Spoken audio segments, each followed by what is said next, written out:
Abitibi 360, c'est une démarche un peu documentaire qui explore le sentiment d'appartenance avec le territoire abitibien et celui du Témiscamingue aussi maintenant.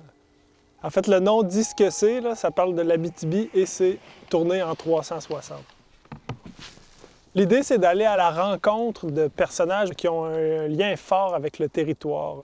Est-ce qu'on peut aimer l'hiver? Est-ce qu'on peut aimer dormir dehors à moins 32 degrés Celsius? Qu'est-ce qui motive les prospecteurs? C'est quoi leur motivation profonde? On se sert de ce que les gens vivent pour aborder des thématiques universelles. Tous les gens, là, depuis la préhistoire, là, ils ont toujours cherché de l'or. Hein? Ça ternit pas, c'est malléable, ça a toutes les qualités. Ça demande de se poser un petit peu. On est habitué de consommer rapidement des choses, bien là, de prendre le temps d'être dans un lieu, d'observer ce qui se passe alentour de nous, puis de voir comment les personnages vivent un territoire. Moi, c'est ce qui m'intéresse. Les premiers 8 km, là, la première journée, là, ça roule en tabarouette. On se pense bien bon. Mais le dernier 8, il est difficile, pas à peu près. Les personnes qui voient maintenant de la réalité virtuelle pour la première fois sont impressionnées, parce que le langage s'est amélioré, la technique s'est améliorée, donc on peut se concentrer sur raconter des bonnes histoires qui utilisent le médium à bon escient. Ma fin de semaine, ça va être la première journée du powwow. Moi, je fais comme un abri pour les drummers, placer le tipi, un peu de tout. Vivre en Abitibi, c'est vivre sur un territoire Anishinaabe. Donc pour moi, c'est un incontournable d'avoir un personnage Anishinaabe dans cet éventail de sujets-là sur l'Abitibi. Amener quelqu'un sur une réserve autochtone, ça aide à faire comprendre cette réalité-là.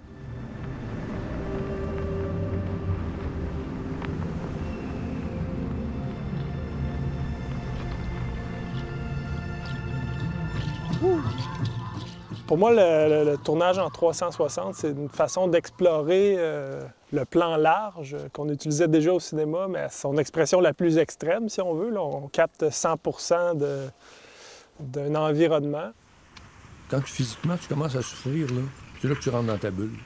On peut choisir où on regarde. Je pense à toutes sortes de choses. C'est bluffant comme sentiment de pouvoir...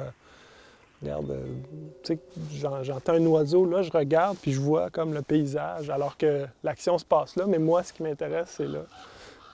Il y a une corneille, tu sais, on porte attention. Donc, c'est un petit ajout de sentiment d'agentivité qu'on prête au spectateur, qui est nouveau par rapport au documentaire. Je trouve ça trop simple de tourner à une seule caméra. Fait que je me suis dit, on va tourner à 8 caméras. Puis le principe, c'est que chaque caméra, on les assemble pour faire une sphère vidéo. On simule l'espace 360. Il y a plusieurs étapes avant de juste commencer le montage en 360. D'abord, on doit assembler toutes les caméras, le fameux stitching, là, ou la couture des caméras. Là. On doit rejoindre tout ça ensemble pour créer le panorama sphérique. On doit effacer les trépieds, on doit effacer des petits artefacts, des fois, de stitching.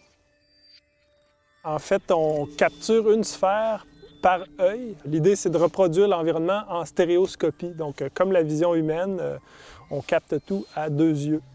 L'impression de profondeur se ressent, puis ajoute au sentiment d'immersion et de présence dans un lieu.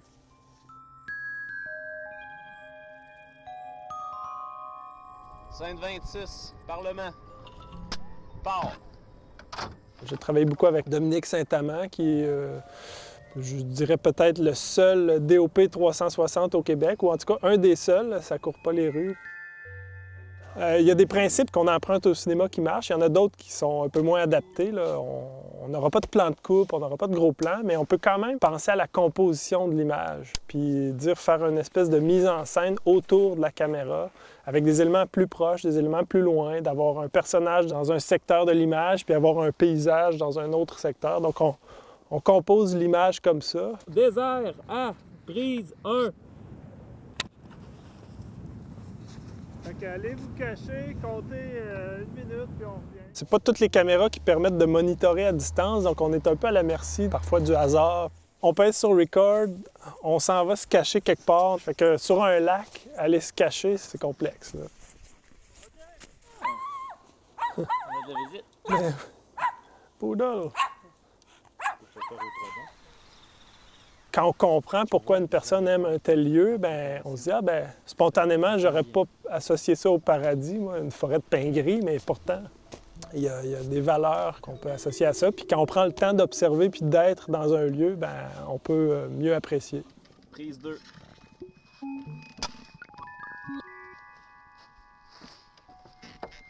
Oui, je trippe un peu sur les gadgets, là, les nouvelles technologies, mais pas pour le gadget en soi, pour ce que ça peut apporter de nouveau dans le langage documentaire.